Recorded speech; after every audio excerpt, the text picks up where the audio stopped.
안녕하세요. 올해 37, 시내에서 약국 하나 차려놓고 7년째 한 남자의 아내로 살아온 사람입니다. 부모님 얼굴은 빛바랜 사진 한 장으로밖에 모르고 자라서요. 결혼할 때 딱 하나만 빌었어요. 시댁이라는 울타리 안에서 따뜻한 가족, 그거 하나만 만들 수 있으면 평생 등 굽혀도 좋다고요.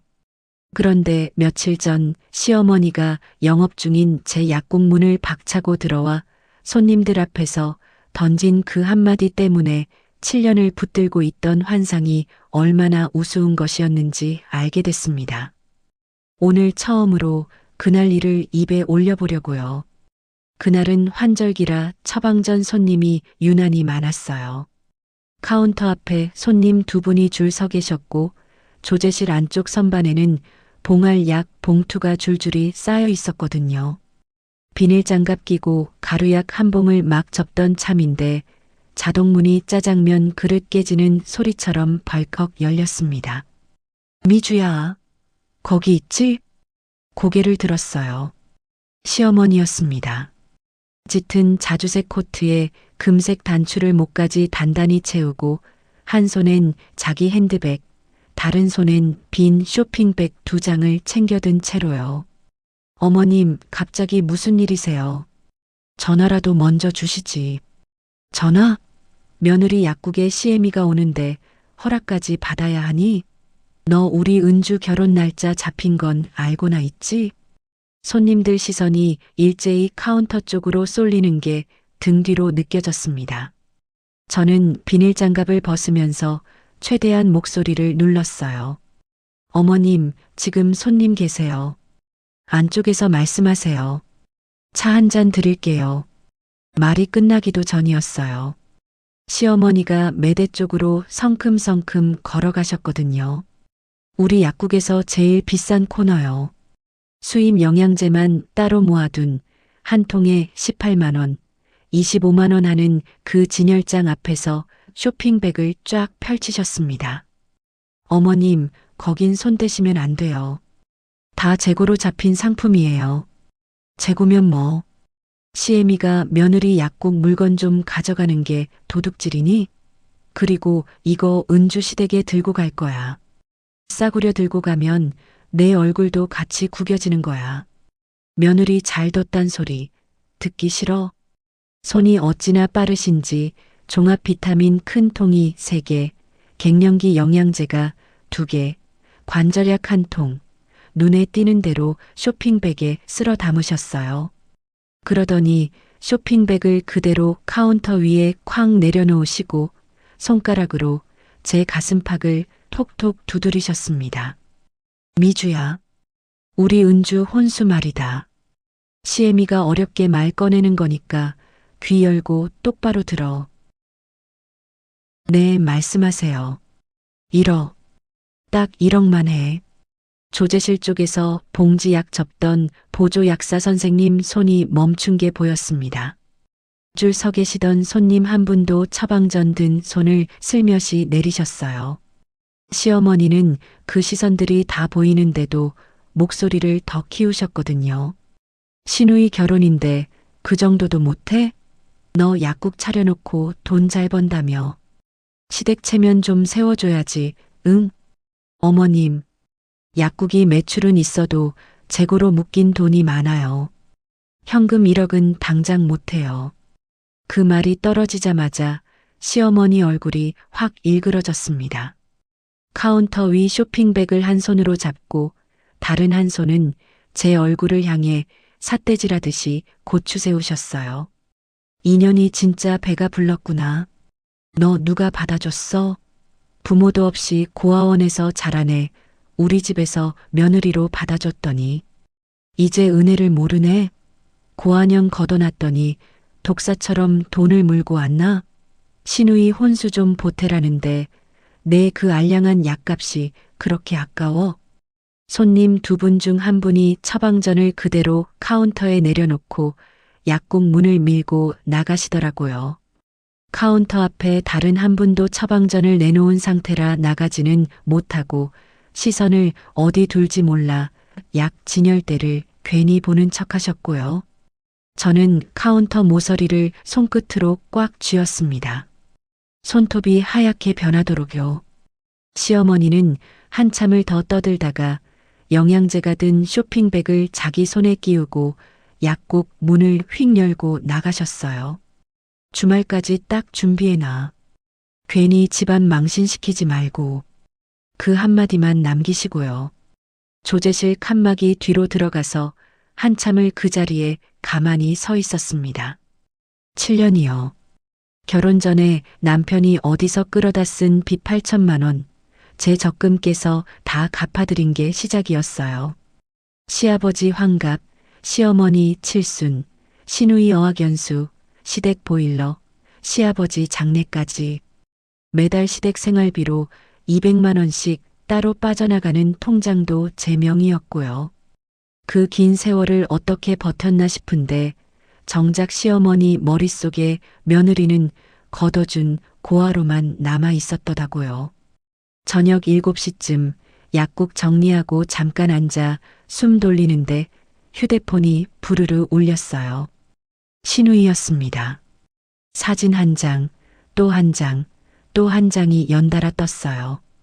8천만 원짜리 흰색 외제차 카탈로그, 600만 원짜리 명품 가방, 1,500만 원짜리 시계 광고 컷까지요. 사진 밑에 문자가 한 줄 붙어 있었습니다. 올케.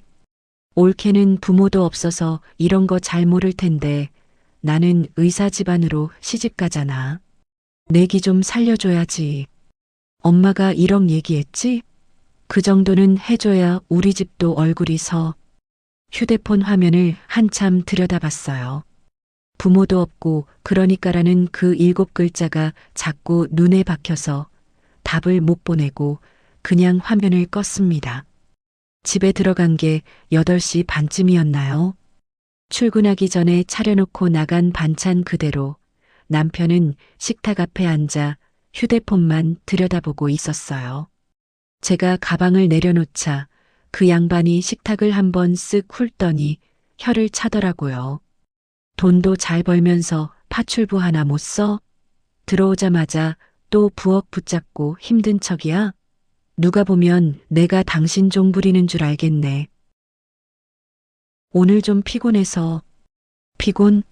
당신만 일해? 세상 사람들 다 일하고 살아. 유난 떨지 마. 말은 그렇게 해놓고는 자기는 안방으로 쏙 들어가 옷을 갈아입었어요.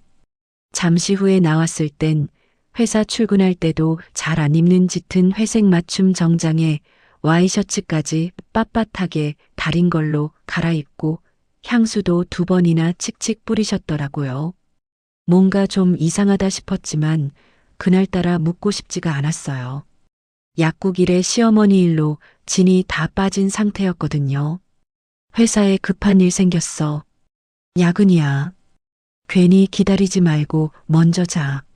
현관문이 닫히고 식탁 위에 차려진 식은 반찬을 멍하니 바라보고 있는데 휴대폰이 한 번 더 울렸습니다. 결제 알림이었어요. 제가 대금 내주는 그 양반 카드로 1시간 전 강남 모 백화점에서 30만 원짜리 여성용 향수가 결제됐다는 내역이요. 손이 잠깐 멈췄어요. 판교로 야근 간다는 사람이 왜 1시간 전 강남 백화점에서 여성 향수를 결제했지. 게다가 자기는 향수를 2번이나 뿌리고 나갔는데 그건 분명 본인 거가 아니었거든요. 가만히 앉아 있었어요. 식탁 의자가 차갑게 식는 게 그제야 느껴지더라고요. 그동안 열어볼 일이 없었던 휴대폰에 깔린 자동차 위치 확인 앱을 열었습니다. 그 양반 차 할부금도 매달 제가 입금해주고 있었거든요. GPS와 연동되어 휴대폰 앱에 자동으로 차량 위치가 뜨거든요. 지도가 천천히 떴어요. 깜빡이는 빨간 점이 어디에 찍혀 있었냐면요. 회사가 있는 판교가 아니라 강남 역삼동 어느 오피스텔 지하 주차장이었습니다. 시동이 꺼진 채로 이미 한참 전부터 그 자리에 가만히 멈춰 있었어요. 거실 불은 켜져 있는데 그 환한 거실 한복판에 저 혼자 서 있었습니다. 손에는 휴대폰, 화면 속에는 그 빨간 점. 7년 동안 그래도 내 가족이라고 붙들고 있던 그 환상이 그 빨간 점 하나에 쩌적금이 가는 소리가 귀로 들리더라고요. 그날 밤 저는 잠을 안 잤습니다. 자려고 누웠다가도 천장이 자꾸 흔들려서요. 다만 한 가지는 분명해졌어요. 이 집에서 제가 고아였던 시간은 오늘로 끝났다는 것. 새벽 5시 반이었어요. 옆에서 들리는 그 양반 코 고는 소리가 일정한데 저는 거의 한숨도 못 잔 채로 천장 한 점만 보고 있었습니다. 새벽 4시 반쯤 현관문이 슬그머니 열리는 소리, 욕실에서 잠깐 물 트는 소리, 옷장 문 여닫히는 소리, 그리고 옆자리에 누우면서 풍기던 그 낯선 향수 냄새까지요. 어제 백화점에서 결제됐다는 30만 원짜리 여자 향수, 분명히 그 냄새였습니다. 오래 함께 산 사람이 어디서 무얼 했는지 그날 밤은 코 고는 소리만 들어도 다 알 것 같았어요. 다만 짐작이 아니라 증거가 필요했죠. 조용히 일어나서 카디건만 걸쳤어요. 발끝으로 거실을 가로질러 현관 신발장까지 갔습니다. 두 번째 칸 안쪽 작은 함에서 그 양반 차 예비키를 꺼냈어요. 평소엔 손도 안 대던 거였는데 어제 그 빨간 점을 본 뒤로는 자꾸 그 키가 머릿속에 떠올랐거든요. 키를 손바닥에 한번 꽉 쥐었다가 카디건 주머니에 깊이 찔러 넣었습니다. 지하 주차장은 아직 새벽 공기가 차게 깔려 있었어요. 형광등 한 줄이 깜빡이는 어두운 공간을 혼자 걸어가는데 발걸음 소리가 유난히 크게 울리더라고요. 차 앞에 서서 운전석 문을 열었습니다. 문이 열리는 순간 또 그 향수 냄새가 훅 끼쳤어요. 운전석 시트는 그대로인데 조수석 시트만 살짝 뒤로 밀려 있었습니다. 누가 한참을 앉아있다 내린 자리, 그 흔적이었어요. 조수석 발치 매트에는 짙은 자주색 립스틱 자국이 묻은 휴지가 작게 구겨져 있었고 시트 등받이 사이에는 검고 긴 머리카락이 한 올 끼어 있었습니다. 제 머리는 어깨에 닿을락 말락 한 단발이었어요. 그 머리카락은 허리까지 닿을 만한 길이었고요. 머리카락 한 올을 손가락 끝에 감아 작은 비닐 약 봉투에 담았어요. 약국에서 매일 쓰던 그 봉투요. 휴지도 다른 봉투에 따로 담아두고 둘 다 가방 안쪽 지퍼칸에 단단히 챙겨 넣었습니다. 가장 먼저 손이 간 건 블랙박스였습니다. 메모리 카드를 빼내 차 안에서 바로 휴대폰에 꽂아봤어요. 폴더를 여는데 손가락이 멈췄어요. 사흘치 영상이 통째로 비어 있더라고요. 같은 날 특정 시간대만 골라 비운 흔적이었습니다. 실수로 지운 게 아니었어요. 누가 작정하고 지운 거였죠. 손이 떨리려는 걸 한번 꽉 쥐었다 폈어요. 블랙박스 영상은 지웠어도 차에는 흔적이 한 군데 더 남는다는 걸 저는 알고 있었거든요. 내비게이션을 켰습니다. 최근 목적지 목록을 누르니까 화면 맨 위에 또박또박 적혀 있더라고요. 역삼동, 어느 오피스텔, 동호수까지 정확하게요. 일주일에 3번 같은 주소로 찍혀 있었습니다. 내비게이션 화면을 휴대폰 카메라로 한 장 한 장 찍었어요. 날짜, 시간, 주소가 다 보이게요. 그리고 메모리 카드를 그날 아침 곧장 데이터 복원 전문 업체로 보냈습니다. 업체 사장이 카드를 받아들고 잠깐 살펴보더니 물었어요. 이거 영상이랑 음성 둘 다 살려요? 영상은 못 살려도 됩니다. 음성만 살려주세요. 차 안에서 사람들이 대화하는 소리, 그것만 살아나면 돼요. 보통 다 영상부터 살려달라 하시는데 제가 듣고 싶은 건 말이에요, 사장님. 말. 업체 사장이 한 번 더 저를 쳐다보더니 알겠다고만 했어요. 이런 손님이 한두 명이 아닌 모양이었습니다.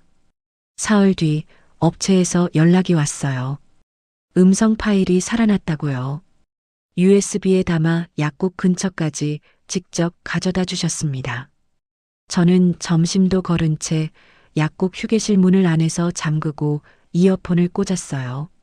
처음엔 익숙한 그 양반 목소리였습니다. 그런데 옆에서 새된 여자 목소리가 같이 깔리더라고요. 오빠, 진짜 그 돈 받아낼 수 있어? 어머님이 미주 언니한테 그런 큰 돈을 어떻게 해? 받지. 받고 말고. 우리 엄마가 그 약사년 다루는 거 봤잖아. 부모도 없고 그래서 가족이라는 말 한마디면 깨갱하고 깨는 신용이라도 하거든. 그 긴 세월을 그렇게 굴려먹은 거 아니야. 그럼 그 돈은 진짜 우리 카페 차리는데 쓰는 거지? 그래. 은주 혼수는 핑계지. 그 돈 받아서 너 카페 차려주고 나는 그동안 미주 꼬투리 잡아놓을 거야. 그거 가지고 이혼 소송 걸면 재산 절반은 받지. 약국이고 집이고 차고 다 절반. 오빠 정말 똑똑해.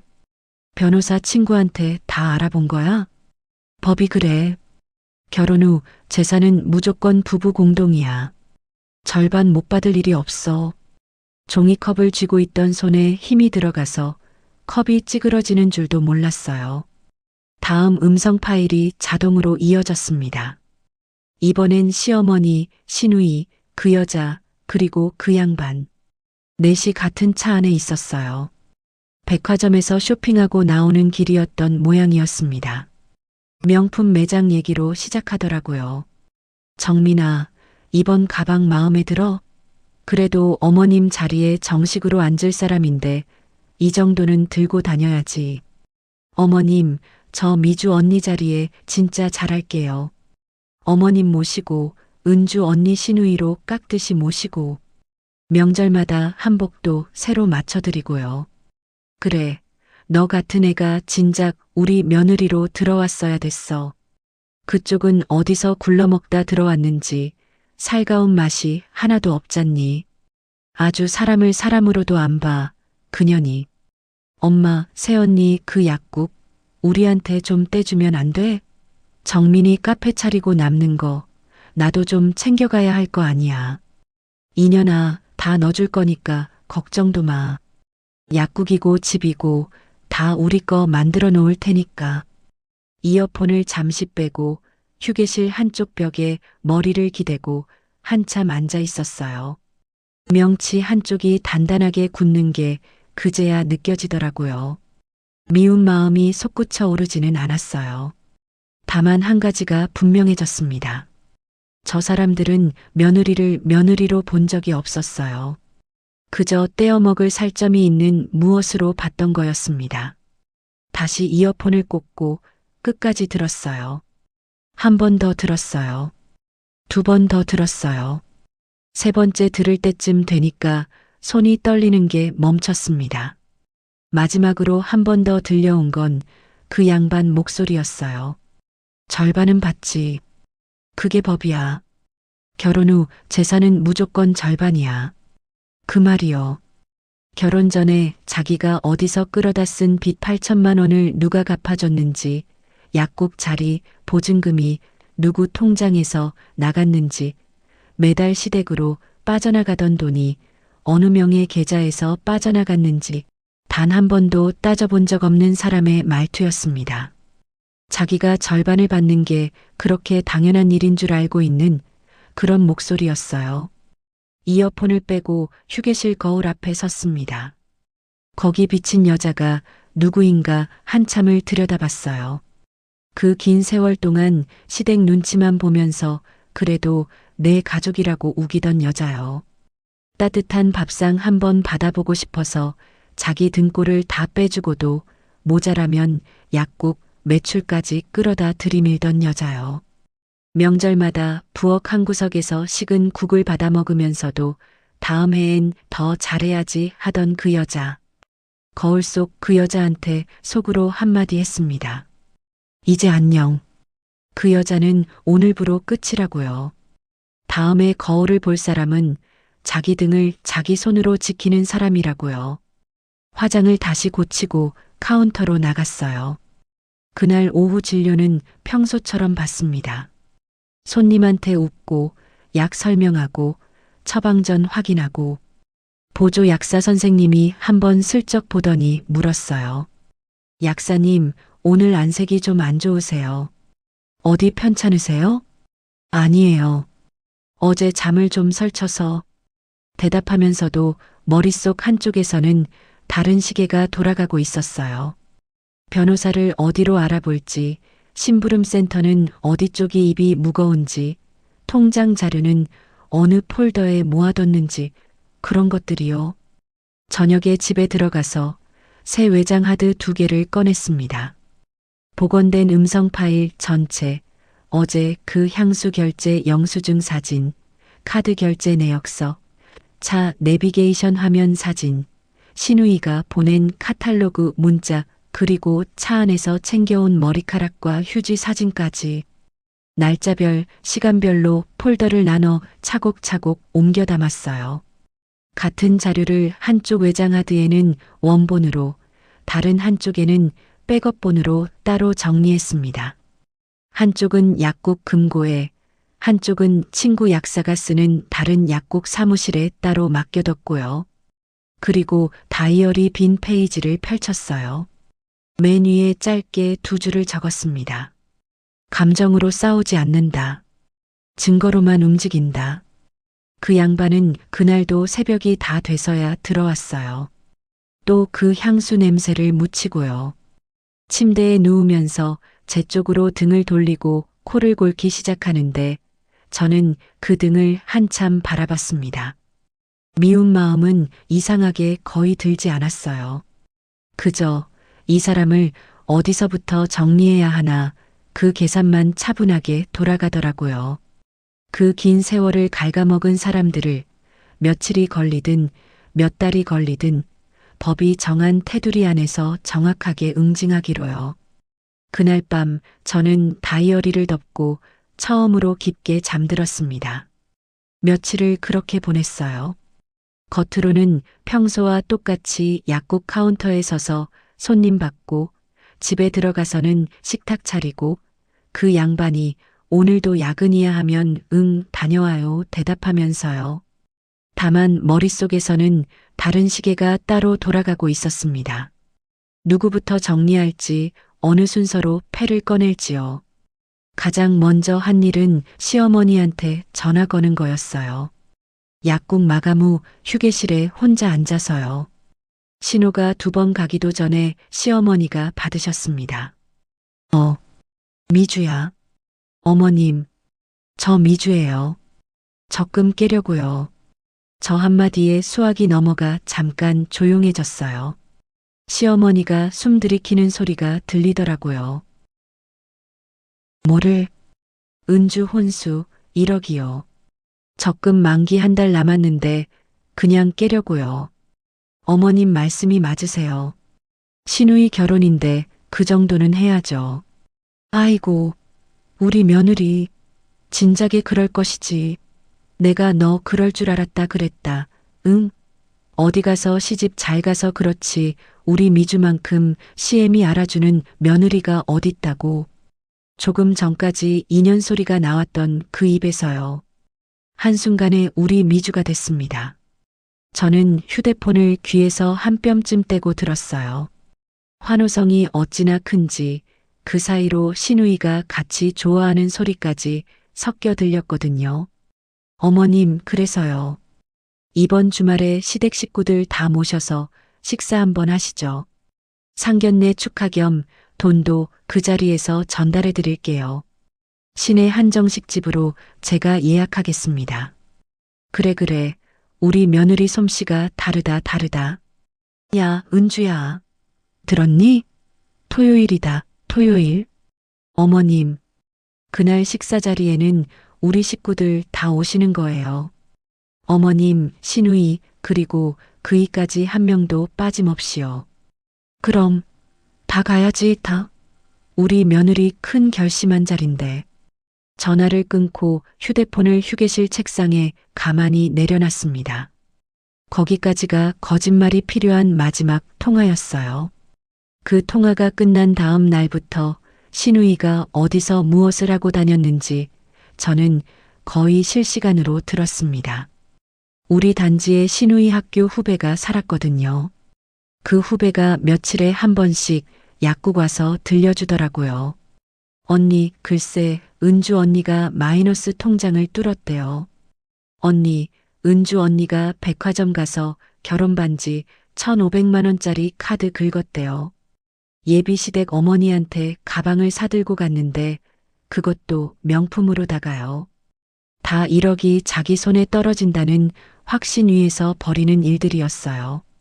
저는 듣고 그저 아 그래요 한마디만 했습니다. 표정 관리는 어렵지 않았어요. 머릿속에서는 이미 그 돈이 그 양반들 손에 들어갈 일이 없다는 걸 알고 있었으니까요. 같은 날 오후 약국 영업 마치고 시내 변호사 사무실로 갔습니다. 이혼 전문이라고 간판에 큼지막하게 걸려있던 그 사무실이요.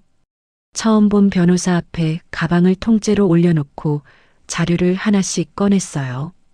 결혼 전부터 제가 모은 적금 통장입니다. 결혼 후에도 약국은 제 단독 명의로 개업했고요. 보증금, 권리금, 인테리어비 다 여기 통장에서 나갔습니다. 시댁으로 매달 200만 원씩 송금된 내역도 7년치 다 뽑아왔어요. 결혼 전 남편이 진 빚 8천만 원, 제 적금에서 일시 상환한 영수증입니다.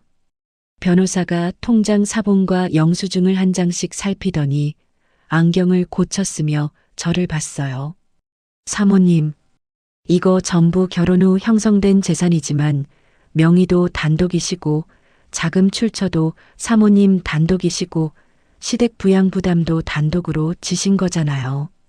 이건 특유재산 입증이 충분히 됩니다. 분할 비율 가져갈 게 거의 없어요. 남편 측이. 그래서 왔습니다. 남편분께서 이혼 얘기 꺼내신 적은요? 저는 가방에서 USB를 꺼내 책상 위에 올렸습니다. 이혼 얘기는 못 꺼내셨어요. 다만 저 모르게 어떻게 이혼을 거실지는 친구한테, 어머니한테, 그리고 상간녀한테 아주 자세히 얘기하셨더라고요. 차 안에서요. 변호사가 USB를 받아 자기 컴퓨터에 꽂았어요. 이어폰을 끼고 한참을 듣더니 듣는 중에 종이에 뭔가를 빠르게 적어 내려갔습니다. 다 듣고 나서 이어폰을 빼더니 저한테 그러시더라고요. 사모님, 이혼 소장만 가는 게 아니라 위자료 청구까지 최고액으로 갈 수 있는 자료입니다. 상간녀한테는 별도 손해배상 청구 가능하고요. 사모님이 결정만 하시면 다음 주 안에 다 접수해 드릴 수 있습니다. 부탁드립니다. 그리고 한 가지 더요. 네. 제 명의 주택, 그러니까 지금 살고 있는 그 아파트요. 결혼 전에 제가 단독으로 마련한 집입니다. 등기 사본 가져왔어요. 거기 그 사람 짐 제가 원하는 시기에 정식으로 퇴거시킬 수 있는 절차도 같이 준비해 주세요. 알겠습니다. 변호사 사무실을 나오면서 휴대폰을 봤어요. 신우이한테 또 문자가 와 있었습니다. 새언니, 토요일에 진짜 1억 가져오는 거지? 어머니가 너무 들떠 계셔. 나도 그날 어머님 시계 사드리려고 보고 왔어. 답을 안 보내고 그냥 화면을 껐어요. 답할 필요가 없는 문자였거든요. 다음 날 오전엔 심부름센터로 갔습니다. 변호사가 한 군데 소개해줬어요. 입이 무거운 곳이라고요. 사장이 60대쯤 돼 보이는 분이었는데 제 얘기를 다 듣더니 짧게 말씀하시더라고요.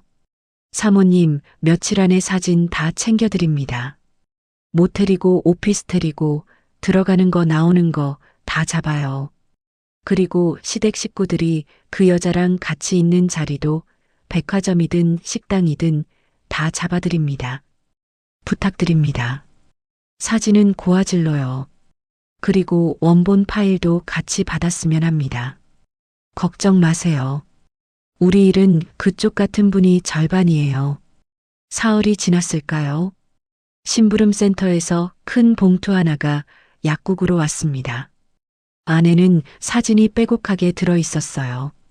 그 양반이 역삼동 오피스텔 앞에서 그 여자랑 손잡고 들어가는 사진, 모텔 간판 밑에서 입맞춤하는 사진 둘이 같이 백화점 명품 매장에서 가방을 고르는 사진, 시어머니가 그 여자랑 어깨동무하고 한정식 집에서 나오는 사진, 시누이가 그 여자랑 카페에 마주 앉아 시계를 보여주는 사진까지요.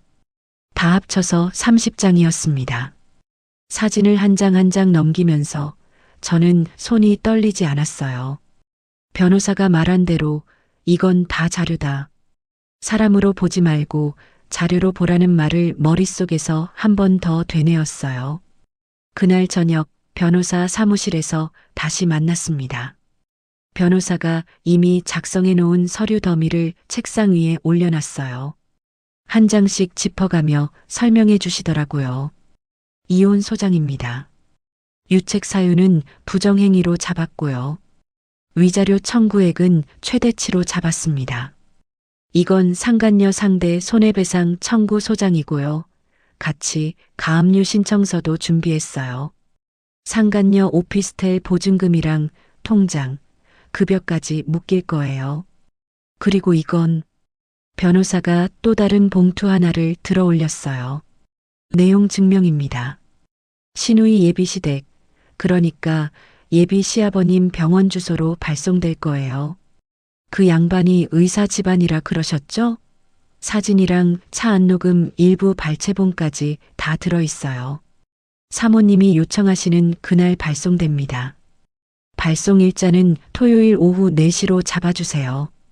우체국 이길 특급으로요. 월요일 아침에 받으시도록요. 알겠습니다. 서류 봉투들을 받아 가방에 넣고 일어서는데 변호사가 한마디 덧붙이셨어요. 사모님, 토요일에 그 식사 자리 가실 거죠? 네, 가야죠. 거기서 다 정리할 거예요. 하나만 부탁드려요. 그 자리에서 흥분하시면 안 됩니다. 그쪽이 발악할 텐데 사모님은 가만히 서서 보기만 하세요. 말은 짧게요. 사진이랑 소장이 다 말해줍니다. 걱정 마세요. 저도 그날 거기 가서 말하러 가는 게 아니에요. 보러 가는 겁니다. 변호사가 잠깐 저를 쳐다보다가 살짝 웃으셨어요. 집에 돌아오니 그 양반이 거실에서 와인을 한 잔 따라 놓고 콧노래를 부르고 있더라고요. 제가 들어가자 잔을 들고 일어나서 어깨를 주물러 줬어요. 여보, 당신 진짜 대견하다. 우리 어머님이 너 칭찬 너무 많이 하셔. 드디어 맏며느리 노릇한다고. 그래요? 토요일에 식구들 다 모이면 어머님 좋아하실 거야. 당신이 우리 가족 진짜 식구라는 거 그날 다 보여주는 거잖아. 저는 그 양반 손이 어깨에 닿는 동안 속으로 헛구역질을 누르고 있었어요. 식구, 가족. 그 단어들이 그 입에서 나오는 게 어찌나 가벼운지 마치 동전 한 입 떨어지는 소리 같았습니다. 저는 입꼬리만 살짝 올려서 웃었어요. 네. 토요일 잘 준비할게요. 목요일 밤 저는 거실 책상 앞에 앉아 두툼한 갈색 서류 봉투 하나를 꺼냈습니다. 안에는 고화질로 인화한 사진 30장이 차곡차곡 들어갔고 그 위에 변호사가 작성해 둔 이혼 소장 사본 한부 상간녀 상대 손해배상 청구 소장 사본 한부 그리고 강남 백화점 30만 원짜리 향수 영수증 사본 차안 음성 녹취록 일부 발췌본까지 순서대로 들어갔어요. 서류 봉투 입구를 풀로 단단히 봉인하고 그 위에 매직으로 짧게 한 줄 적었습니다. 은주 결혼 축하 선물. 봉투를 가방 안에 깊숙이 넣어두고 불을 끄고 침대로 들어갔어요. 그날 밤도 그 양반은 새벽 2시가 다 돼서 들어왔고 또 그 향수 냄새를 풍기며 옆에 누웠습니다. 저는 어둠 속에서 천장을 보면서 한 번만 더 머릿속으로 토요일 한정식집 룸의 그림을 그려봤어요. 누가 어디 앉을지, 봉투를 언제 꺼낼지, 누가 먼저 봉투를 열지요. 모든 그림이 다 그려졌습니다. 마지막으로 휴대폰 알람을 토요일 오후 1시로 맞춰놓고 눈을 감았어요. 이제 이틀 남았습니다. 토요일 오후 1시 반, 시내 한정식집 VIP룸 앞이었어요. 저는 룸문 앞에서 잠깐 멈춰섰습니다. 안에서 벌써 한바탕 떠드는 소리가 새어나오더라고요. 시어머니 웃음소리, 시누이가 깔깔거리는 소리, 그 양반이 어머니 어머니 하면서 비위 맞추는 소리까지요. 가방 안쪽에 손을 한번 넣어봤어요. 두툼한 갈색 서류 봉투가 만져졌습니다. 봉투 입구를 손끝으로 한 번 더 꾹 눌러 확인하고 호흡을 한번 고른 다음 룸문을 열었어요. 문이 열리자마자 음식 냄새가 확 끼쳤습니다. 전복죽, 갈비찜, 떡갈비, 잡채까지 코스 요리 중에서도 제일 비싼 것들로만 줄줄이 깔려 있더라고요. 식탁 한가운데에는 시누이가 펼쳐놓은 명품 시계 팸플릿이 한 장, 그 옆엔 외제차 카탈로그까지요. 다들 식탁에서 손을 멈추고 저를 봤습니다. 시어머니가 가장 먼저 자리에서 일어나셨어요. 두 팔을 활짝 벌리시면서요. 아이고, 우리 며느리 왔네. 어서 와, 어서. 저는 단정한 붉은색 수트 자락을 정리하면서 문 안쪽으로 한 걸음 들어섰습니다. 시어머니가 다가오시더니 제 어깨를 두 손으로 꽉 잡으셨어요. 미주야, 가져왔지? 응, 수표로 가져왔어. 아니면 통장 정리해서 송금했어? 손이 떨리고 계시더라고요.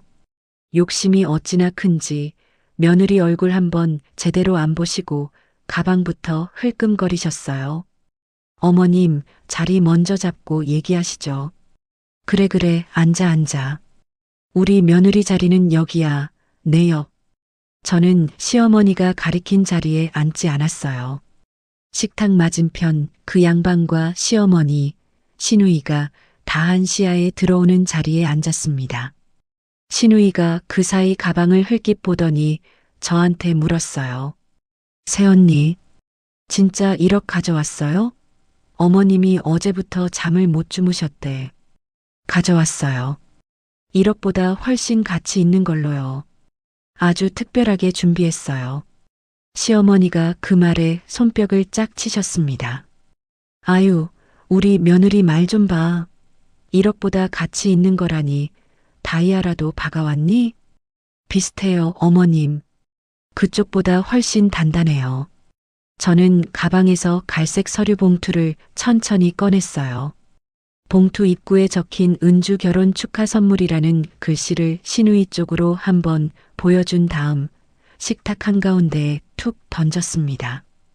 봉투가 떡갈비 접시 옆에 쿵 떨어지면서 그릇 두 개가 살짝 흔들렸어요. 시누이가 흥분해서 봉투를 두 손으로 잡았습니다. 우와, 어머니, 봉투 두꺼운 거 봐. 시누이가 봉투 입구를 손톱으로 찢어 열었어요.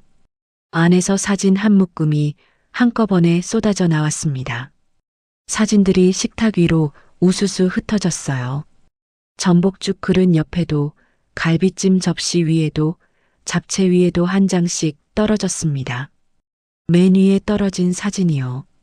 그 양반이 역삼동 오피스텔 입구에서 그 여자랑 손을 꼭 잡고 들어가는 모습이었어요. 시누이가 그 사진을 한 손에 들고 멍하니 봤어요. 그러더니 다른 사진을 또 들어 올렸습니다. 모텔 간판 밑에서 입을 맞추는 사진이었어요. 시누이 얼굴이 그제야 일그러지기 시작했습니다. 이게 뭐야? 오빠 이거. 시어머니가 옆에서 사진을 낚아챘어요. 그 사진은 시어머니 본인이 그 여자랑 백화점에서 어깨동무하고 명품 가방을 들고 환하게 웃는 사진이었습니다. 시어머니가 그 사진을 보고 숨을 헉 하고 들이켰어요. 이건 어떻게? 다음 사진을 들어 올린 사람은 그 양반이었어요. 시누이가 그 여자랑 카페에 마주 앉아 명품 시계를 보여주는 사진이었습니다. 그 양반 얼굴이 단번에 사색이 됐어요. 여보, 잠깐만. 이게 뭔지 내가 설명은 됐어요. 사진은 30장이에요. 한 장씩 차근차근 보시면 돼요. 신우이가 들고 있던 사진을 불에 댄 듯 바닥에 떨어뜨렸습니다. 다른 사진들이 식탁 위에서 미끄러져 갈비찜 양념의 한 귀퉁이가 적셨어요. 전복죽 안에도 한 장이 빠져서 흰죽 위에 그 여자 얼굴이 둥둥 떠올랐고요. 그 양반이 사색이 된 채 두 팔을 식탁 위로 뻗었어요. 흩어진 사진들을 양손으로 허둥지둥 쓸어 담기 시작했습니다. 죽그릇 안에 빠진 사진까지 손으로 건져내려고 했어요. 손가락에 죽이 묻는 줄도 모르더라고요. 저는 그 모습을 팔짱 끼고 가만히 내려다봤습니다. 그래봐야 소용없어요. 그건 다 사본이에요. 그 양반 손이 그제야 멈췄어요. 원본은 이미 변호사 사무실에 있고요. 일부는 법원에도 접수됐어요. 그리고요. 저는 봉투 안에 남아있던 마지막 서류 한 장을 꺼내 식탁 위에 올렸습니다. 변호사 이름과 직인이 또렷하게 찍힌 종이였어요. 이혼 소장이에요. 월요일에 법원에 접수돼요. 머지않아 법원에서 그쪽 앞으로 송달될 거예요. 루만이 한순간에 조용해졌습니다. 갈비찜에서 김이 모락모락 나는 소리, 한쪽 구석에서 정수기가 부글거리는 소리까지 다 들릴 만큼요. 신우이가 그제야 두 손으로 자기 얼굴을 감쌌어요. 새언니, 이거 어떻게 된 거예요? 나는 진짜 몰랐어요. 내가 한 거 아니에요. 내가 안 했어요. 시어머니는 한참 동안 입을 다문 채 사진 한 장을 손가락 끝으로 만지작거리고 있었어요. 그 여자랑 어깨동무한 자기 사진이요. 그러더니 갑자기 그 사진을 손바닥으로 쫙 내리치셨습니다. 인연이 진짜 이거 다 조작이지? 어디서 사진사 사다가 합성한 거지? 너 우리 집안 망치려고 작정했지. 어머님, 저는 의자에 그대로 앉은 채 시어머니를 봤어요. 그 사진 속에서 어머니가 들고 계신 그 가방요. 어머님 옷장에 지금 있죠? 지난달에 신우이가 어머님 생신이라고 사다 드린 거라고 어머님이 저한테 자랑하셨잖아요. 정민이라는 분이 같이 가서 골라준 거라고요. 시어머니 입이 그 자리에서 다물어졌습니다. 그날 백화점 영수증, 결제자 이름이 그 사람으로 돼 있어요. 그 카드 대금이요. 매달 누구 통장에서 자동이체로 빠져나가는지 어머님도 아실 거예요. 시어머니가 자기 옆구리에 끼고 있던 가방을 슬그머니 의자 밑으로 내리시더라고요. 그 손에서 가방 손잡이가 미세하게 떨리는 게 보였습니다. 그 양반은 그제야 정신을 차린 모양이었어요. 자리에서 벌떡 일어나더니 식탁을 빙 돌아서 제 앞으로 왔습니다. 무릎을 푹 꿇었어요. 두 손으로 제 무릎을 잡으면서요. 여보, 미주야. 한 번만 들어줘. 내가 멍청해서 그 여자가 자꾸 꼬드기는 바람에 나 진짜 그 여자랑 결혼하려고 그런 거 아니야. 카페 차려준다는 것도 그냥 입에서 나오는 대로 한 말이야. 무릎 대세요. 정장 구겨져요. 미주야. 그리고 저 미주 아니에요. 오늘부로 그쪽한테는 더 이상 미주가 아니에요. 저는 그 양반 손을 무릎에서 천천히 떼어냈습니다. 손이 닿는 게 그렇게 끔찍할 줄 몰랐어요. 그 긴 세월 동안 매일 밤 같은 침대에서 자던 사람 손이었는데 그날은 송충이 한 마리가 무릎에 올라온 느낌이었거든요. 신우이가 그제야 자리에서 일어나 제 쪽으로 비틀거리며 다가왔습니다. 손에는 휴대폰을 쥐고 있었어요. 새언니, 잠깐만요. 우리 예비시댁에는 이거 말하지 말아주세요. 네, 우리 어머님 병원 쪽에는 진짜 말하지 말아주세요. 새언니 부탁이에요. 내가 잘못했어요. 저는 신우이를 한번 천천히 봤어요. 그쪽 예비시댁 병원으로요. 네. 오늘 오후에 등기우편으로 발송돼요. 우체국 2길 특급으로요. 월요일 아침쯤 도착할 거예요. 신우이가 그 자리에서 그대로 무너졌어요. 의자 옆 카펫 바닥에 양 무릎이 푹 박혔습니다. 그러더니 제 발치로 기어와서 제 바짓가랑이를 두 손으로 부여잡았어요. 새언니, 새언니, 제발. 그것만은 막아주세요. 우리 어머님이 알면, 우리 시댁이 알면 나 파혼이에요. 새언니, 내가 잘못했어요. 내가 다 잘못했어요. 바짓가랑이를 부여잡은 손이 어찌나 단단한지 손톱이 종아리 살까지 파고드는 게 느껴졌어요.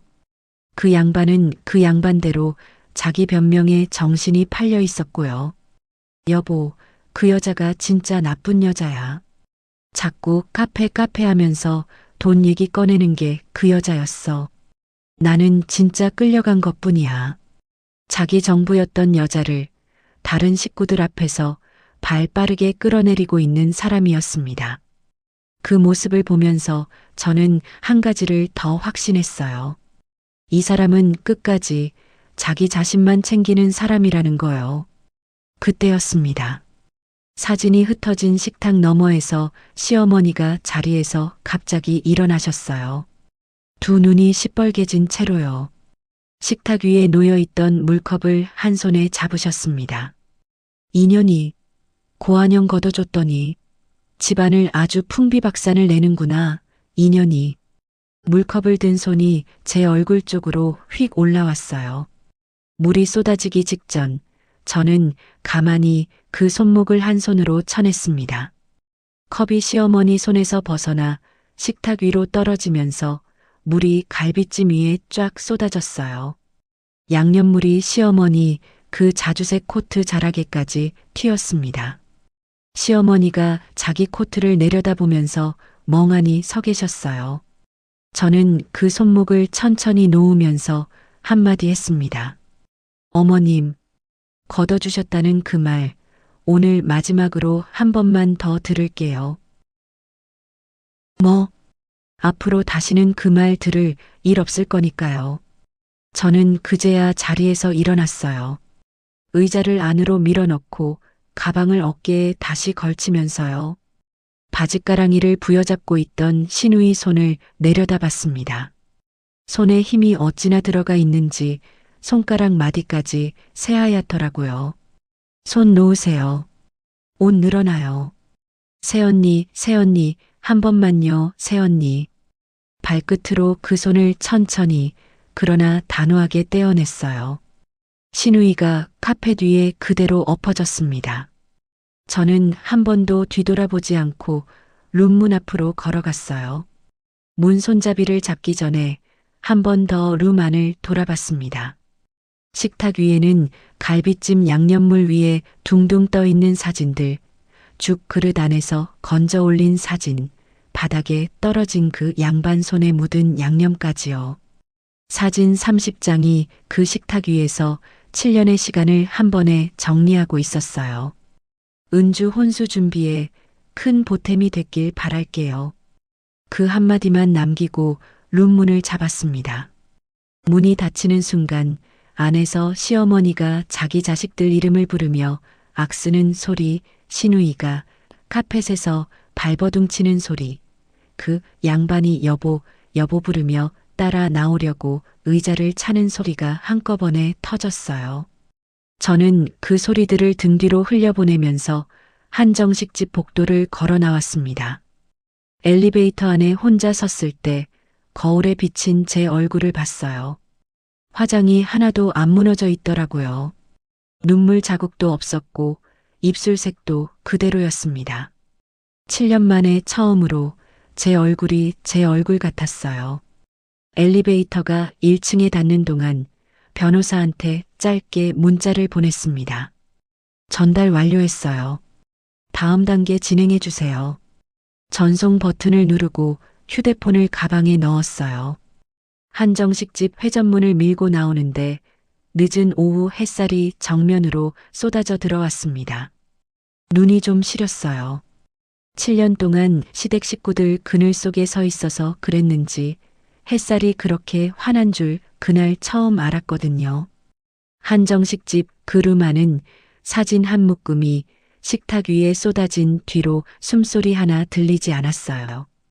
갈비찜에서 김이 올라오는 소리, 구석 정수기가 부글거리는 소리까지 다 들릴 정도였습니다. 저는 가방 안에 손을 한 번 더 넣었어요. 아직 꺼내지 않은 게 남아 있었거든요. 봉투 깊숙이서 종이 2장을 꺼냈습니다. 한 장은 변호사 이름과 직인이 또렷이 박힌 이혼 소장사본, 다른 한 장은 재산 가압류 통보서였어요. 저는 그걸 식탁을 빙 돌아 무릎 꿇고 있던 그 사람 앞으로 가져갔습니다. 그리고 그 무릎 위에 가차없이 내리꽂듯 올려놨어요. 이건 이혼 소장이에요. 월요일에 법원에 접수돼요. 머지않아 법원에서 그쪽 앞으로 송달될 거고요. 그 사람이 종이를 2손으로 받아들었어요. 손이 덜덜 떨리더라고요. 그리고 그 밑에 깔린 거 가압류 통보서예요. 그쪽 명의로 된 거 통장이고 차고 다 묶었어요. 여보. 잠깐만. 가압류라니 이게 무슨 말인지 모르시겠어요? 내가 분할 못 받게 하려고 미리 손 쓴 거 아니에요. 그쪽이 나한테서 절반 뜯어가려고 변호사 친구한테 다 알아봤다면서요. 차 안에서요. 그 사람 얼굴이 단번에 굳었습니다. 자기가 차 안에서 떠든 말을 내가 토씨 하나까지 알고 있다는 걸 그제야 깨달은 얼굴이었어요. 저는 몸을 돌렸습니다. 옆에서 사진을 손에 든 채 바들바들 떨고 있는 신우이 쪽으로요. 가방에서 봉인된 봉투 하나를 더 꺼내 그 얼굴 앞으로 천천히 들이밀었습니다. 이건 뭔지 알아요? 몰라요. 새언니, 그게 뭔데요? 상간녀 위자료 청구 소장 사본이에요. 똑같은 내용을 담은 내용 증명이 내일 아침 그쪽 예비시댁 병원으로 도착해요. 신우이 입에서 숨이 턱 막히는 소리가 났어요. 의사 집안이라고 그렇게 자랑했죠. 그 집 어머님, 아버님이 며느리 될 사람 시댁이 어떤 집안인지 내일 아침 출근하자마자 보시게 될 거예요. 사진이랑 녹취록 발췌본까지 다 넣었어요. 그 말이 떨어지기 무섭게 신우이가 그 자리에서 무너졌어요. 카펫 바닥에 양무릎이 푹 박히더라고요. 그러더니 제 발치로 기어와서 제 바짓가랑이를 2손으로 부여잡았습니다. 새언니, 제발요. 그것만은 안 돼요. 그거 도착하면 나 파혼이에요. 내 인생 끝나요. 새언니, 내가 잘못했어요. 내가 다 잘못했어요. 그것만은 막아주세요. 네. 손톱이 종아리 살까지 파고드는 게 느껴졌어요. 짐승이 울부짖는 것 같은 소리였습니다. 며칠 전까지 올케야 부모도 없고 그러니까 하던 그 입에서요. 그 사람도 그제야 정신이 들었는지 바닥을 기어서 제 앞으로 엎드렸어요. 미주야, 나 진짜 멍청해서 그랬어. 그 여자가 정민이가 자꾸 꼬드겼어. 카페 차려달라고 매달리고 돈 얘기 먼저 꺼낸 것도 다 그 여자야. 나는 잠깐 넘어간 것뿐이야. 내가 무슨 마음이 있어서 그런 게 아니라 자기랑 살 섞은 여자를 식구들 앞에서 그렇게 빠르게 내던지는 사람이었어요. 저는 그 모습을 내려다보면서 이 사람한테 정 같은 게 남아 있었다면 그마저도 그 순간 다 식었습니다. 그때였어요. 식탁 너머에서 시어머니가 자리에서 벌떡 일어나셨습니다.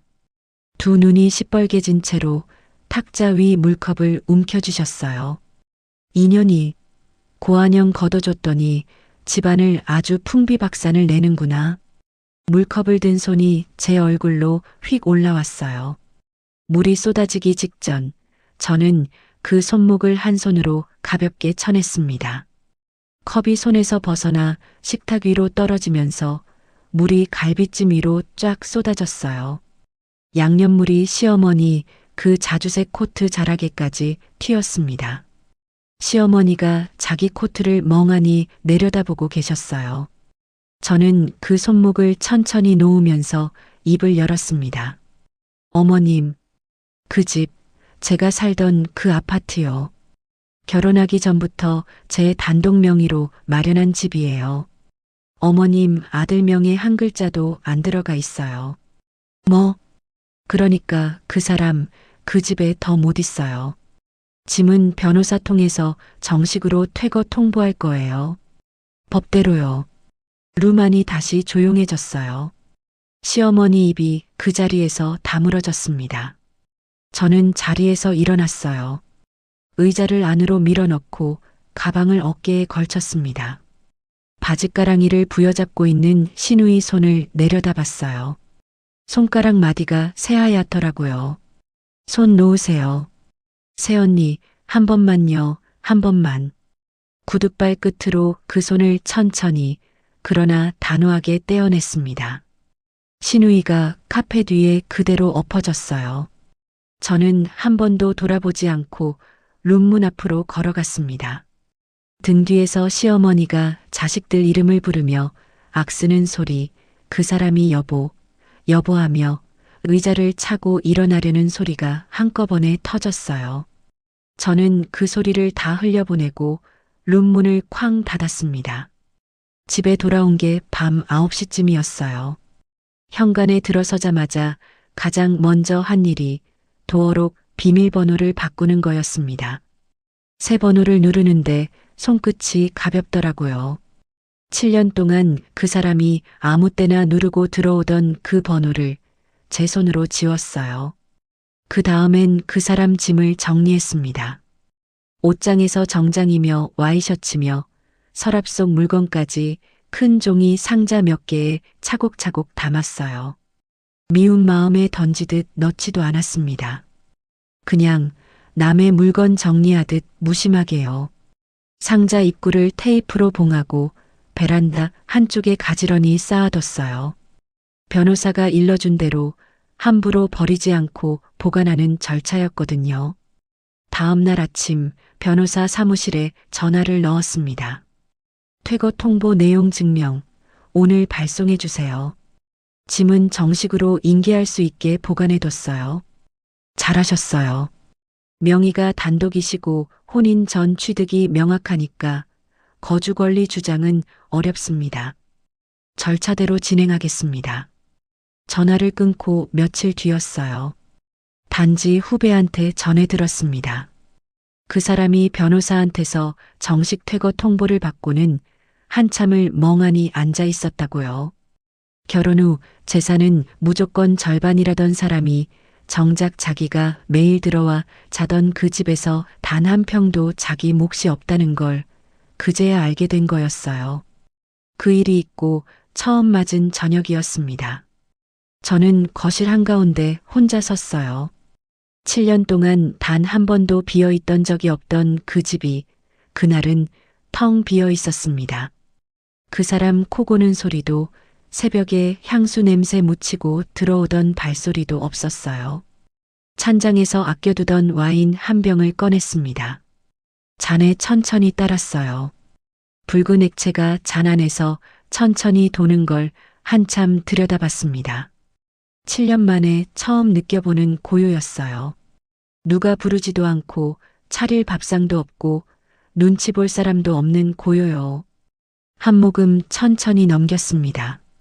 목 안으로 따뜻하게 내려가더라고요. 저는 그 잔을 다 비우는 동안 창밖 불빛을 가만히 봤어요. 이제 시작이라는 걸 알았거든요.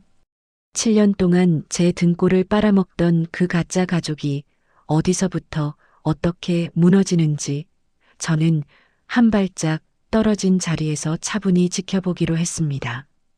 서두를 것도 없었어요. 제가 굳이 손대지 않아도 그 사람들은 자기들이 쌓은 그대로 무너질 테니까요.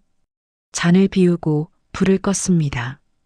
그날 밤 저는 그 넓은 침대 한가운데 혼자 누워서 7년 만에 가장 깊게 잠들었어요. 끝이라고 생각하시겠지만 진짜 이야기는 그 월요일 아침부터였어요. 저는 약국 카운터에 서서 그 사람들이 하나씩 무너지는 걸 멀찍이서 듣게 됩니다. 손대지 않아도 도미노처럼 넘어가더라고요. 제가 그동안 막아주던 손을 거두기만 했을 뿐인데요. 월요일 아침 9시 신우이 예비시댁 병원으로 내용 증명이 정확히 도착했습니다. 의사 집안 며느리로 들어간다고 그렇게 자랑하던 그 집이요. 봉투를 열어본 예비 시어머니가 어떤 얼굴이었을지는 굳이 보지 않아도 알 것 같았어요. 그날 오후 늦게 단지 후배가 약국에 들렀습니다. 처방전을 내밀면서 목소리를 낮추더라고요. 언니, 은주 언니 파혼당했대요. 그쪽 어머님이 그 자리에서 바로 통보하셨대요. 그래요. 예단비로 미리 받아간 돈 5천만 원요. 그 2배로 위약금 토해내라고 변호사 선임했다고 그러더래요. 저는 약 봉투에 환자분 이름을 적으면서 가만히 들었어요. 손이 떨리지도 통쾌하지도 않았습니다. 그저 그 집안이 자기들 입으로 부풀린 거품이 터지는 소리였거든요. 며칠 사이 소문은 신우이가 다니던 회사까지 퍼졌어요. 텔레마케터로 일하던 사무실이었는데 혼수 욕심에 사채까지 끌어다 쓴 모양이었습니다.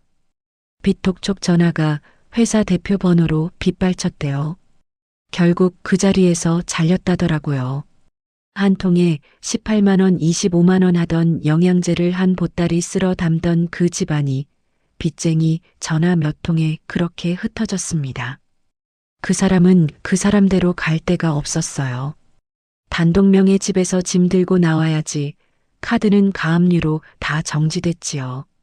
그러니 어디로 갔겠어요? 내연녀 오피스텔로 갔답니다. 짐 상자 들고 피신하듯이요. 그런데 그 여자라고 멀쩡했겠어요. 제가 신청한 가압류로 통장이 다 묶였고 손해배상 소장까지 받은 뒤였거든요. 후배가 어디서 들었는지 그 장면을 아주 생생하게 전해주더라고요. 오피스텔 문 열어주자마자 그 여자가 마시던 커피를 오빠 얼굴에 그대로 끼얹었대요. 그랬대요? 네가 내 인생 망쳤다고 악을 쓰면서요. 경찰 부른다고 복도로 밀쳐내고 도어록 번호까지 바꿔버렸대요. 짐 상자 든 채로 복도에 그냥 서 있었다더라고요. 카페 차려준다던 남자랑 카페 차리려고 그 남자 붙잡은 여자가 돈줄 끊기니까 서로 얼굴에 커피를 끼얹는 사이가 된 거였어요. 저는 봉투를 봉하면서 한번 짧게 숨을 내쉬었습니다. 갈 곳을 잃은 그 사람은 며칠 찜질방을 전전하다가 결국 시어머니랑 시누이가 얻었다는 그 방으로 기어 들어갔대요. 보증금 1천만 원짜리 곰팡이 핀 반지하요. 그 좋은 정장에 향수를 2번씩 뿌리고 다니던 사람이요. 그 일주일이 지나고였습니다. 한낮에 약국 자동문이 짜장면 그릇 깨지듯 벌컥 열렸어요. 시어머니였습니다. 이미주, 너 나와. 우리 집안 이 꼴 만들어 놓고 너 혼자 잘 먹고 잘 살아? 손님 2분이 카운터 앞에 계셨어요. 시어머니가 매대를 손바닥으로 쾅 내리치셨습니다. 합의금 내놔. 우리 은주 파혼당한 거, 우리 아들 길바닥에 나앉은 거 다 너 때문이잖아. 위자료고 뭐고 다 물을 테니까 돈 내놔, 이년아. 손님들이 슬금슬금 문 쪽으로 물러나시더라고요. 그런데 저는 그날 그 난동을 미리 알고 있었어요. 변호사가 일러줬거든요. 궁지에 몰리면 꼭 가게로 쳐들어온다고요. 그래서 며칠 전부터 사설 경호원 2분을 약국에 둬뒀습니다. 건장한 2분이 양옆에서 다가가 난동 부리던 시어머니를 단번에 제압했어요. 시어머니가 팔을 붙들린 채 발버둥을 쳤습니다. 이거 나. 며느리가 시애미한테 이래도 되는 거야. 저는 조제실 안에서 약 짓던 손을 멈추지 않았어요. 가루약 한 봉을 천천히 접고 봉합 도장을 찍었습니다. 고개를 들어 시어머니 쪽을 보지도 않았어요. 신고를 받고 온 경찰이 시어머니를 업무방해로 데리고 나가는 동안에도요. 이년아, 너나 똑바로 봐. 이미주.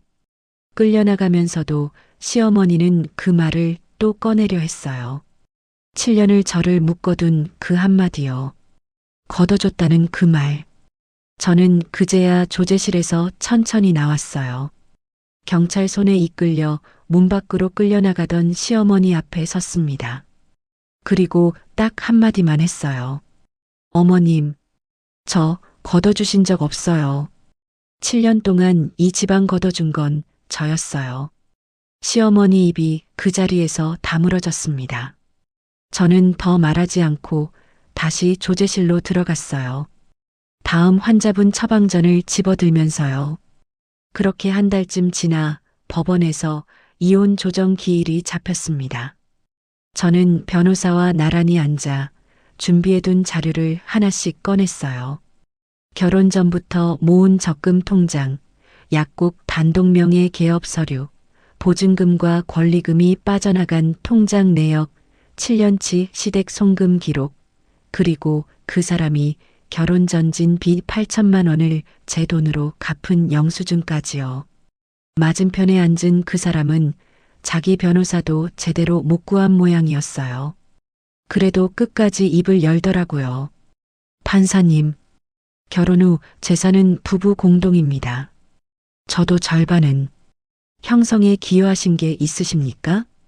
판사가 그렇게 묻는데 그 사람이 입을 다물었어요. 기여라뇨. 그 사람은 자기 빚을 제 적금으로 갚고 매달 시댁으로 빠져나가는 돈을 받아쓰기만 한 사람이었거든요. 분할 청구는 기각됐습니다. 위자료는 최고액으로 인용됐고요. 판결문에 그 사람 이름 옆에 유책 배우자 4글자가 박혔어요. 부정행위가 명백하다고요.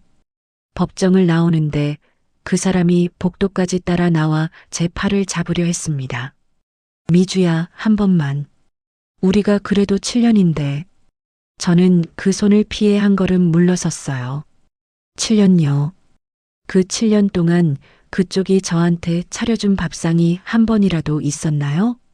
그 사람이 대답을 못했습니다. 저는 돌아서서 법원 계단을 내려왔어요. 봄볕이 계단 위로 길게 깔려 있더라고요. 7년 만에 처음으로 누구도 제 등 뒤에서 부르지 않는 그 계단을 저는 천천히 다 내려왔습니다. 이혼 판결문이 도착한 건 그로부터 한참 뒤였어요. 6개월이 지났을까요? 등기 봉투를 받아들고 약국 휴게실로 들어가서 천천히 봉투를 뜯었습니다. 흰 종이에 검은 글씨로 또박또박 적혀 있더라고요. 분할 기각, 위자료 청구 인용. 그 양반 이름 옆에 유책 배우자라는 4글자가 박혀 있었습니다. 손가락으로 그 4글자를 한번 가만히 짚어봤어요. 7년이라는 시간이 그 4글자 안에 다 담겨 있더라고요. 종이를 곱게 접어 봉투에 다시 넣고 휴게실 책상 서랍 안쪽에 깊숙이 넣었습니다. 판결문이 손에 들어오자 머릿속에서 다른 셈이 돌아가기 시작했어요. 매달 시댁으로 빠져나가던 그 돈, 시누이 어학연수, 시아버지 환갑, 시어머니 칠순, 시아버지 장례 비용까지요. 그 양반 쪽으로 새어나가던 그 모든 구멍이 한순간에 다 막혀버린 거였습니다. 통장 잔고가 매달 그대로 쌓이기 시작했어요.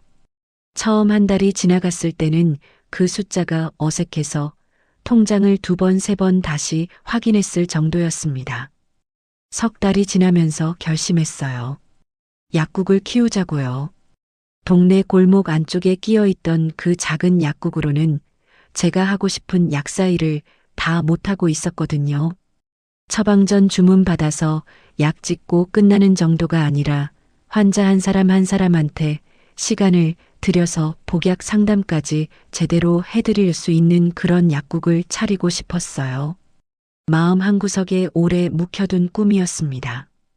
부동산 2곳을 일주일 동안 돌아다녔어요.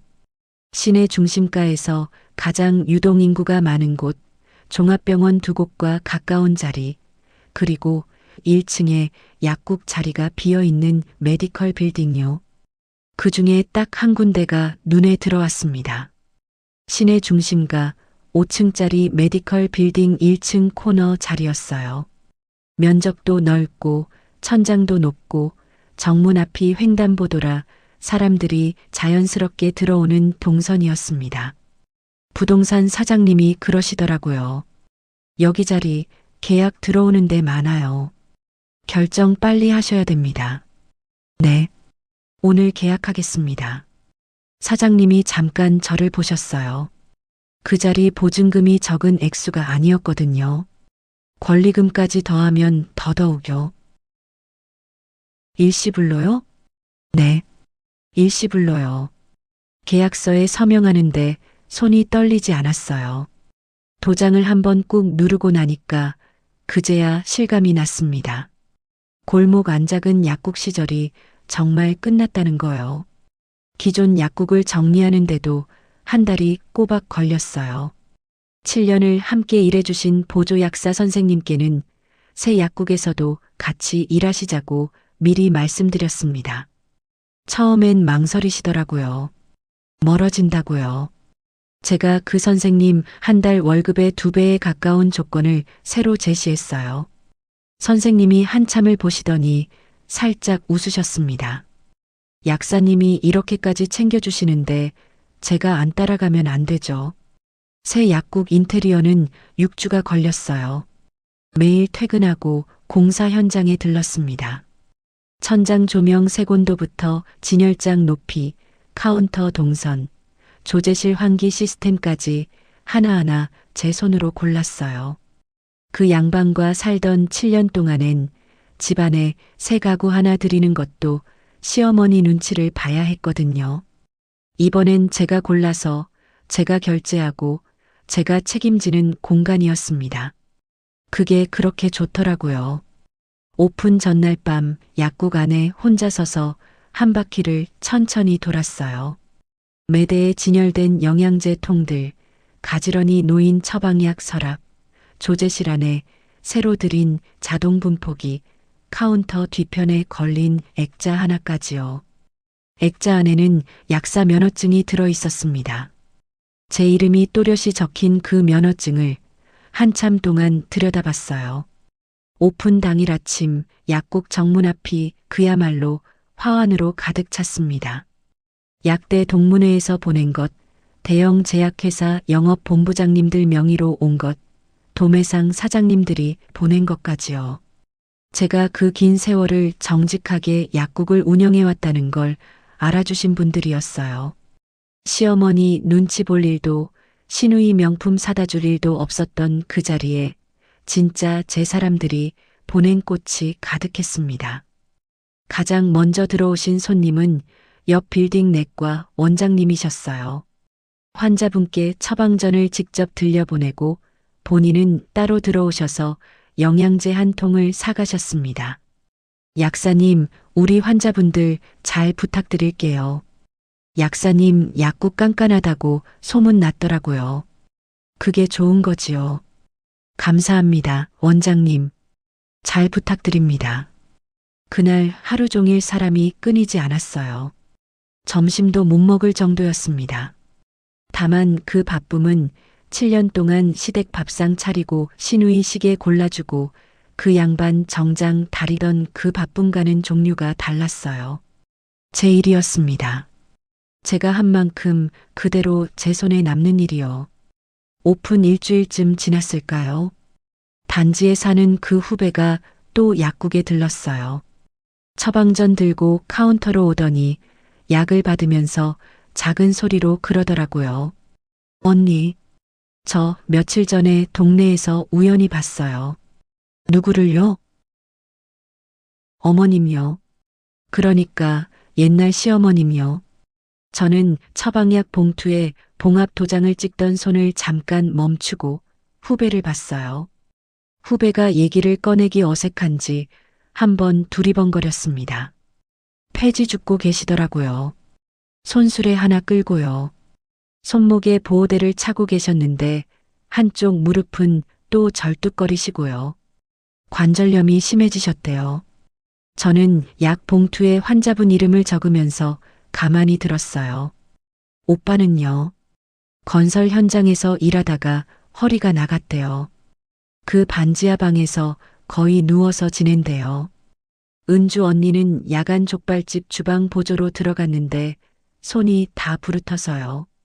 후배가 한참 말을 잇다가 조심스럽게 물었어요. 언니, 진짜 괜찮으세요? 마음 쓰이지 않으세요?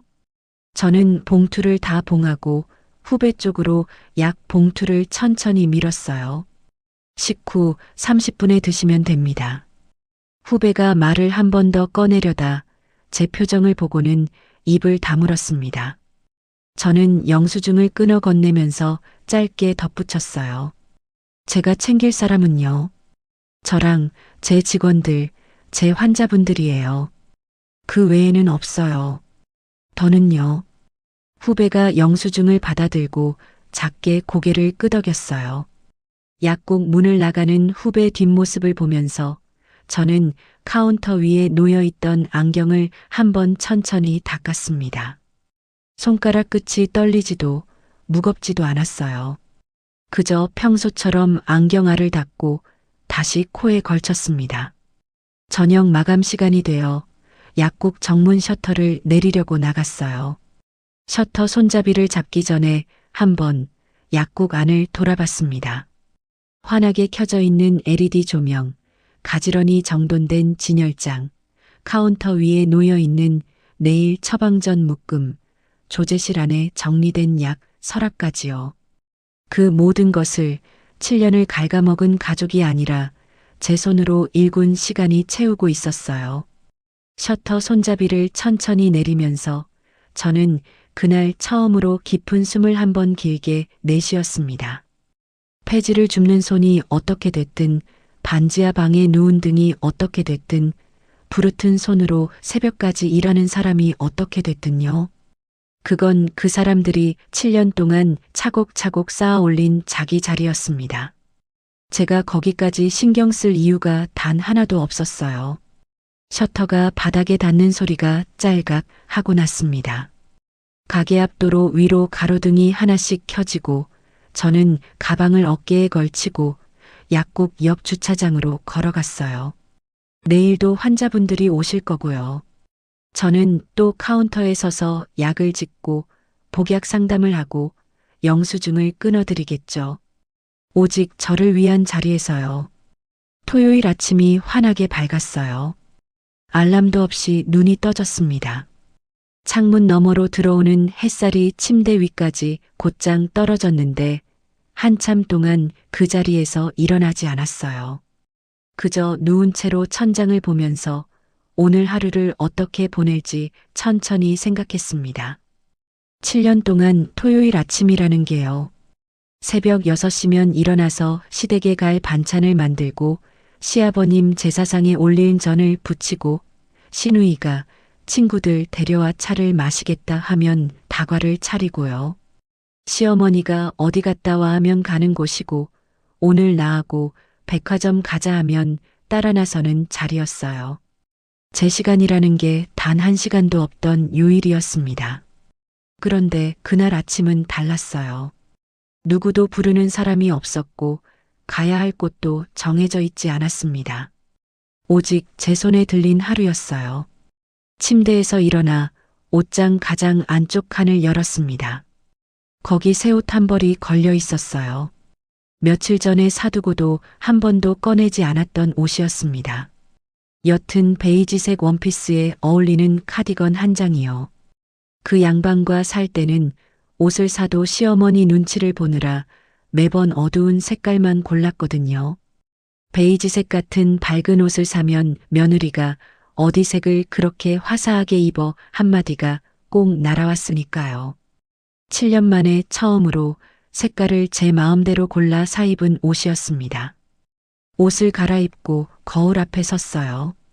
거울 속 여자가 어색하게 저를 보고 있더라고요.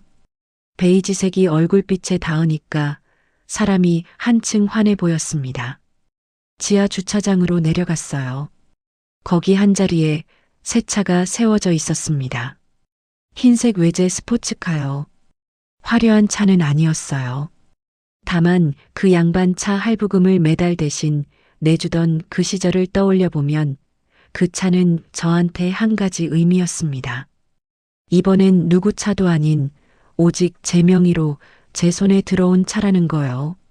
운전석에 앉아 시동을 걸었어요. 엔진 소리가 한번 부드럽게 떨리더니 시원하게 잦아들었습니다. 핸들을 두 손으로 한번 꽉 잡았다가 풀었어요. 가자. 혼잣말처럼 한마디 뱉고 핸들을 돌렸습니다. 도시를 빠져나가는데 1시간이 걸렸어요.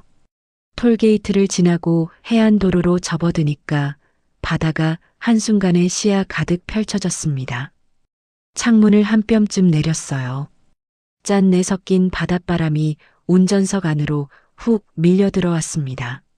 머리카락이 한쪽으로 흩날리고 카디건 자락이 무릎 위에서 살짝 들썩였어요. 도로 옆으로 펼쳐진 바다는 햇살을 받아 잘게 부서지고 있었습니다. 한참을 그렇게 달리는데 차 안 라디오에서 익숙한 노래가 흘러나왔어요. 결혼 전 약대 다니던 시절 자주 듣던 노래였습니다. 그 노래를 마지막으로 들었던 게 언제였는지 기억도 안 났어요. 그 양반과 살면서는 그 양반이 좋아하는 음악만 차에서 틀어놨으니까요. 핸들 위에서 손가락이 노래 박자에 맞춰 가볍게 두드려졌습니다. 7년 전의 저랑 지금의 제가 그 노래 안에서 잠깐 만나는 것 같았어요. 5성급 호텔 정문에 차를 댄 게 오후 1시쯤이었습니다. 발렛 직원이 차 키를 받아가고 저는 가방 하나만 들고 로비로 들어갔어요. 로비 안쪽 프런트 앞에 서서 직원분께 또박또박 말했습니다. 펜트하우스 스위트, 오션뷰 가장 좋은 자리로 예약해뒀어요. 이미주입니다. 네, 고객님. 확인되셨습니다. 1박 머무시는 거 맞으시지요? 네. 플래티넘 카드를 꺼내 카운터 위에 올렸어요. 카드 위에 또렷이 박힌 제 이름을 한번 내려다봤습니다.